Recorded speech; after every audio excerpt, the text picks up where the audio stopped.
Derry, the cappuccino years. Northern Ireland's second city has moved on a lot since the dark days of the Troubles.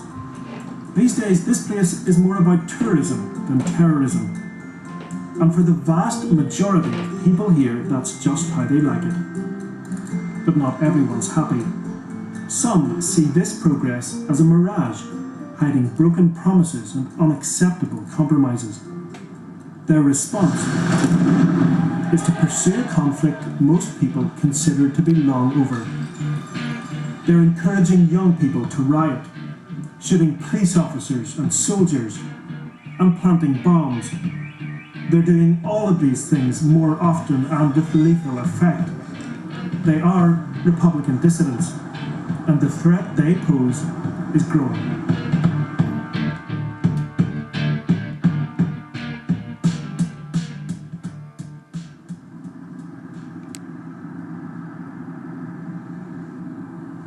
Londonderry, Tuesday, 3rd of August this year.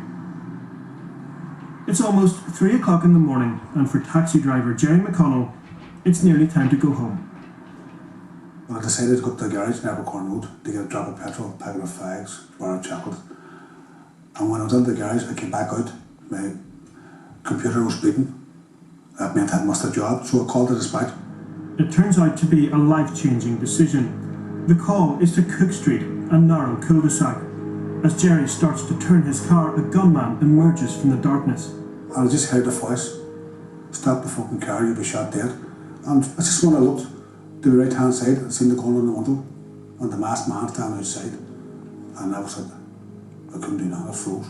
And then at that then, another fella came from somewhere and opened the back door there. At gunpoint, Jerry is ordered to drive to Glenfada Park, a few minutes away. He was agitated, he seemed nervous, he was shouting to go faster, he had a gun to his head, and I was panicking because I thought this boy, he's not nervous or agitated, this gun could go off. He mightn't mean it to go off, but it could go off. They told me to park up in the top corner, switch everything off. Then somebody came along and said, "Open the boot." So I opened the boot, and one of the boys came out, and they said, "This is Alvin Ahern, we're putting a bomb in your car." And I'm thinking, this is not a bomb. Man, this is 2010, this is not a bomb. No, this was a hoax bomb. It's only when I heard him setting the timer that I knew it was a bomb. I knew it was a real bomb. What did you hear? I heard a ticking noise, and then the boot lid went down. He's ordered to drive the bomb to Strand Road Police Station and is told that if he doesn't, he'll be executed. Just before he got out, he put his hand on my shoulder and he said, "You're okay, you're a victim, so you'll get the sick and the DLA." He said to you, "You're a victim, so you'll get the DLA." I'll get the DLA and the sick.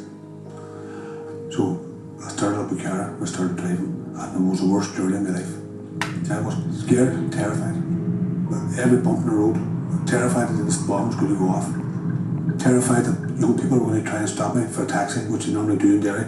If they can't get a taxi at a taxi stand, they get in the middle of the road in front of you and stop you to get into your car. I was just terrified the whole journey.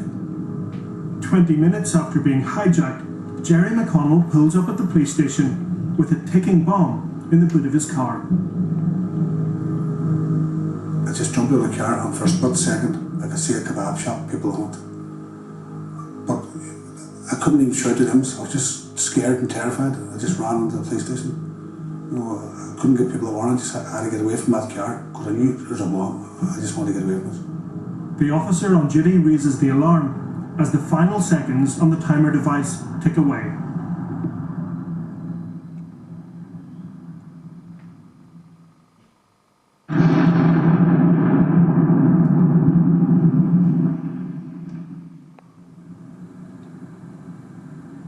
The bomb was made from 200 pounds of homemade explosives and was planted by dissident Republican group Smuggling. Earlier this month, another dissident Republican bomb, this time planted by the real IRA, targeted the Ulster Bank in Derry.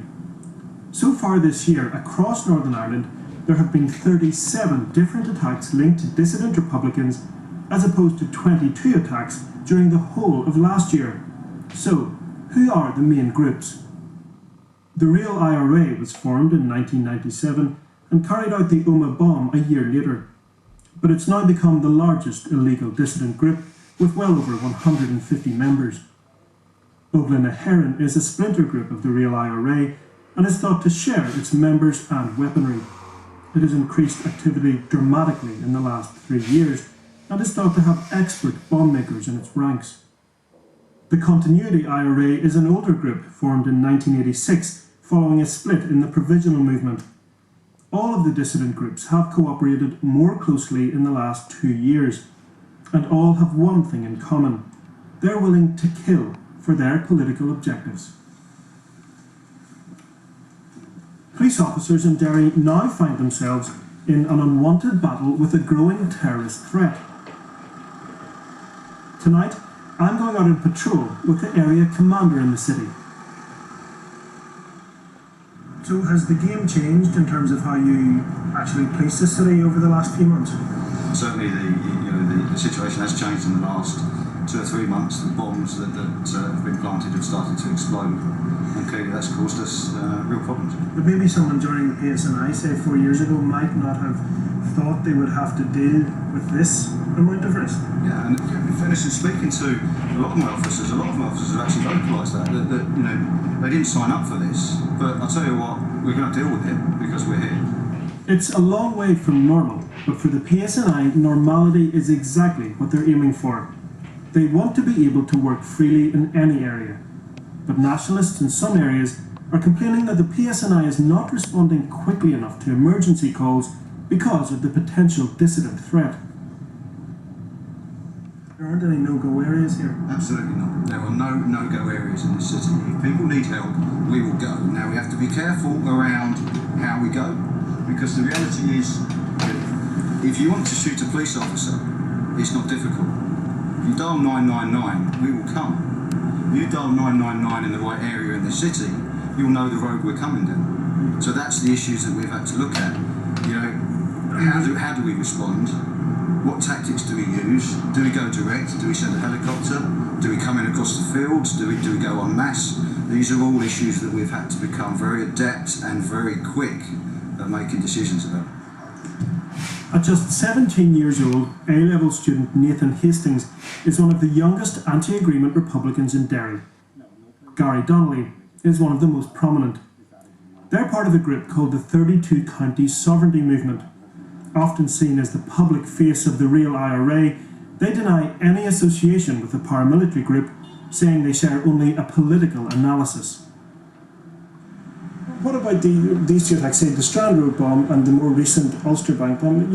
A lot of people in Derry came out very firmly against that kind of activity. That's right. First of all, can I say that the Sovereignty Movement were responsible for either bombs. But what people need to do is people need to at least address the issue why these bombs are going off. It will stop when the people of Ireland are given their self-determination. They're given their country back from without interference from Britain. Nathan, what age were you when the first IRA ceasefire was called?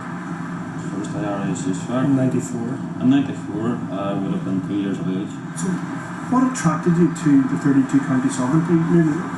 Why did you get involved? I don't see why any young person wouldn't want to join the 32 County Sovereignty movement. So what's your perspective then on the bombs that have gone off here in Derry over the last few months? The Strand Road police station bomb and also the bomb recently at the Ulster Bank? It's highly unfortunate in this day and age. Bombs have to be gone off and the bullets have to be fired. But do you think they do have to be? It is necessary? I think it's inevitable. 800 years of occupation have shown that there's always going to be Irish resistance. If the current armed factions tomorrow lay down their arms, there'll be a new generation willing to take up the mantle.